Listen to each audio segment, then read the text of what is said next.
देख रहे हैं SR News 24, खबरों में हमारा शहर। कर्ज के दलदल में इंसानियत शर्मसार। महाराष्ट्र के चंद्रपुर में किसान ने कर्ज चुकाने के लिए बेची अपनी किडनी।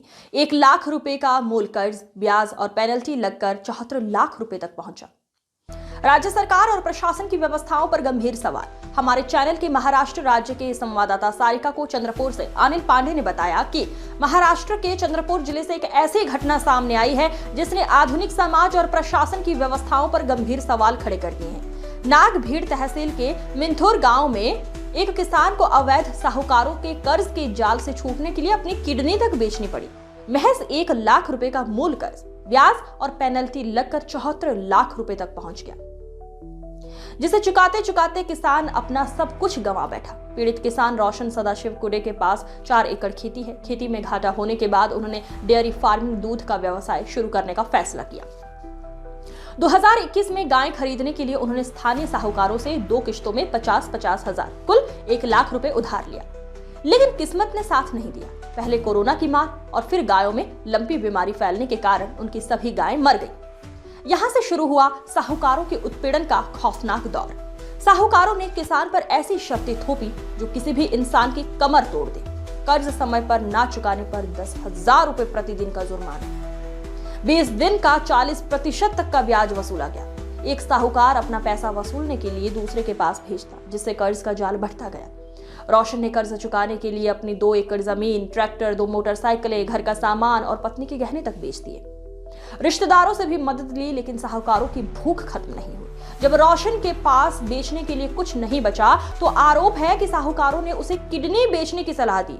एक एजेंट के जरिए उसे कोलकाता ले जाया गया। वहां मेडिकल जांच के बाद उसे कंबोडिया भेजा गया। कंबोडिया में सर्जरी कर उसकी किडनी निकाल ली गई, जिसके बदले उसे 8 लाख रुपए मिले।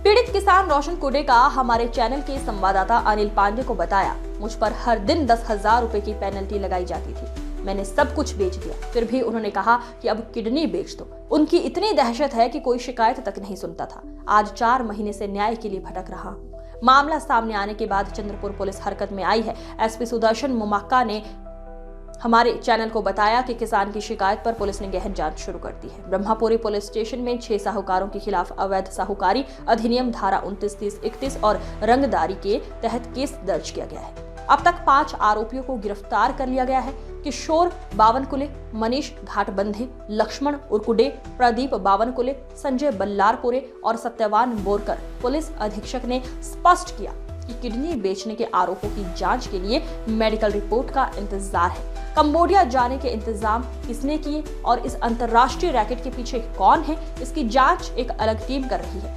बैंक ट्रांजैक्शन से ये साफ हुआ है कि किसान ने लाखों रुपए साहूकारों के खातों में ट्रांसफर किए हैं। हमारे चैनल SR News 24 लाइव की राय के अनुसार ये घटना केवल एक किसान की बेबसी नहीं, बल्कि ग्रामीण इलाकों में फल फूल रहे अवैध साहूकारी तंत्र की विफलता है। क्या एक किसान की जान और उसके अंग इतने सस्ते हैं कि कर्ज की भेंट चढ़ जाए? राज्य सरकार और प्रशासन को इस मामले में मिसाल कायम करने वाली कार्रवाई करनी होगी। देखते रहें आपका अपना channel SR News 24 live, Maharashtra राज्य की हर न्यूज के साथ। यदि आपने चैनल को सब्सक्राइब, लाइक, शेयर नहीं किया है तो जरूर करें, ताकि आपको हमारी एवं महाराष्ट्र राज्य की हर न्यूज मिलती रहे। माझं नाव रोशन शिवदास कुडे, मिंथुर तालुका नागपूर जिल्हा चंद्रपूर। माझं दुधाचा व्यवसाय होता। 2017 पासून मी दुधाचा व्यवसाय करत होतो। त्याच्यानंतर कोरोना लागल्यानंतर गायींना लंपी बिमारी आली। माझ्याकडे जे पैसे होते मी ते उपचारासाठी वापरले। त्याच्यानंतर पैशाची अडचणीमुळे मी ब्रह्मपुरीला व्याजाने पैसे देते असं माहीत पडलं। मी त्यांच्याजवळ गेलो। त्यांच्याजवळ गेल्यानंतर त्यांच्याकडून मी 1 लाख रुपये मागितले, किशोर बावनकुळे, मनीष घाटबंधे। त्याच्यानंतर यांनी मला आपले पैसे परत करण्यासाठी 15 दिवसांनी व्याज आकारत होते। 15 दिवसात व्याज नाही दिल्या तर 5,000, 10,000 रुपये पेनल्टी लावत होते पर दिवसाची। त्याच्यानंतर आपले पैसे काढण्यासाठी लक्ष्मण पुंडलिक उरकुडे यांच्याकडे पाठवले। लक्ष्मणने माझा मजबुरीचा फायदा घेऊन 40% व्याज आकारला 20 दिवसाचा। त्याच्यानंतर त्याचे पैसे परत करण्याची यांची टोळी आहे। आपापले पैसे काढण्यासाठी बरोबर ते दुसरं एका टीममध्ये बसल्यानंतर ते एकमेकाकडे पाठवले जाते आणि माझ्या नावाने ते पैसे घेतले जातात। यांच्याकडे कोरे स्टॅम्प, चेक आणि काही मी चौकशीनंतर ते स्पष्ट करणार आहे सर्व गोष्टी। त्याच्यानंतर मी शेती विकली, ट्रॅक्टर विकली, 2 टू व्हीलर विकले, रिश्तेदाराकडले पैसे पण मागितले आहेत, सोना पण विकला आहे, सोना रिश्तेदाराकडून मस्को ज्वेलरमध्ये सोना पण विकला आहे, गहाण पण आहे, पुण्याला गहाण आहे. तेवढ्यावर न भागता किशोर म्हणे आता तुझ्याकडे कार आहे का पैसे देण्यासाठी, तुझी किडनी आहे, तू विकू शकतेस किडनी. लक्ष्मण माझ्या मागील तगादा लावला, किडनी विकताना पैसे दे मला. त्याच्यानंतर लक्ष्मणने आम्हाला अलोने बस स्टॉपमध्ये भेटून ठेवलं. त्याच्यानंतर माझा भाऊ रात्री 12:30 वाजता समथिंग वरून पळून गेला, गेटवरून लावून. त्याच्यानंतर त्यांनी मला पण सोडलं, हे काही बरं वाईट करतील जीवाचं म्हणून. त्याच्यानंतर यांचे एवढं दहशत आहे ना ब्रह्मपुरीत, की हे यांची तक्रार पण कोणी घेत नाही. तक्रार पण यांची कोणी घेत, म्हणजे यांच्या विरुद्ध तक्रार करायला गेलं ना कोणी तक्रार पण घेत नाही. त्याच्यानंतर मी किडनी विकून आलो, 8 लाख रुपयाला किडनी विकली. त्याच्यानंतर यांचे पैसे देण्यासाठी परत मी वेंटिने या देशात गेलो, किडनी विकली मी, 8 लाख रुपयाला किडनी विकली.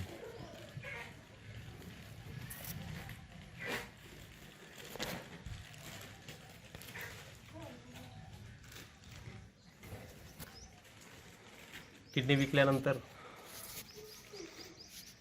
मी याचे पैसे देण्यासाठी परत मी वेंटेण्याला गेलो जॉबसाठी, का मी याच्यातून थोडे माझा परिवार उभा राहावा याच्यासाठी. यांनी केलेली अशी पिळवणूक भरपूर गंभीर प्रकारची आहे. आज 4 महिने झाला मी न्यायासाठी हिंडतो, पण न्याय मिळत नाही. माझी सरकारला एवढीच विनंती आहे की मला न्याय मिळवून द्यावा, माझी गेलेली प्रॉपर्टी मला मिळण्यात यावी.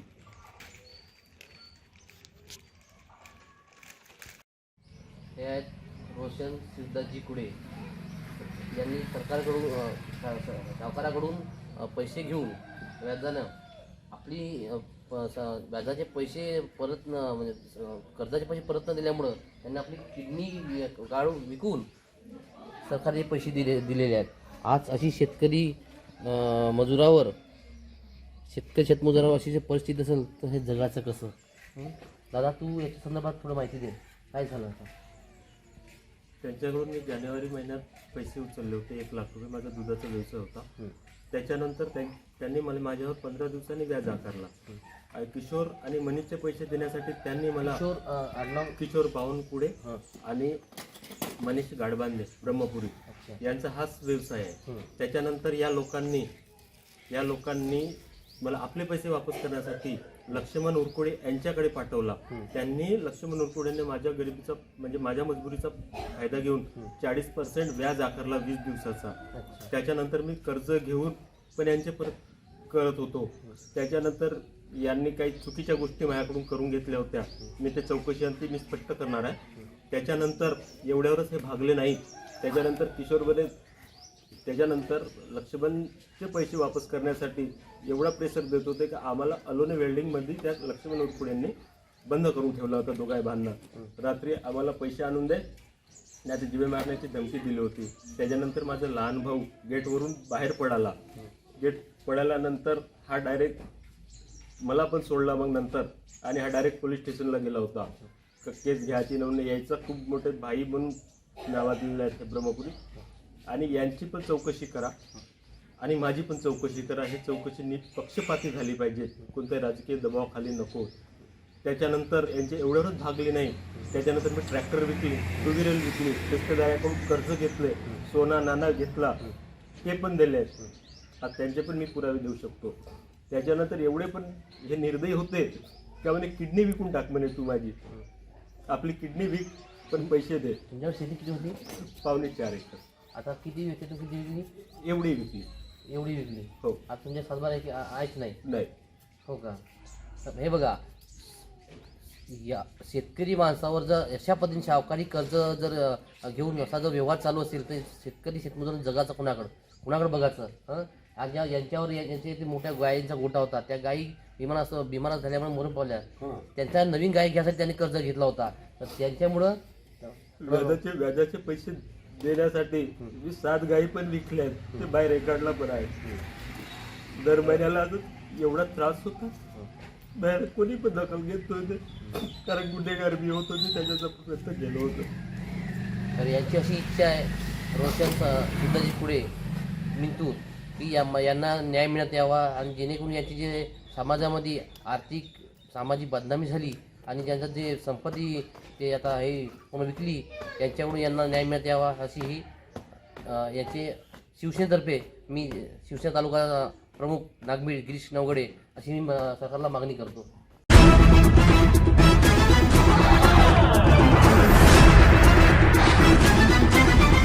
आप देख रहे हैं SR News 24, खबरों में हमारा शहर.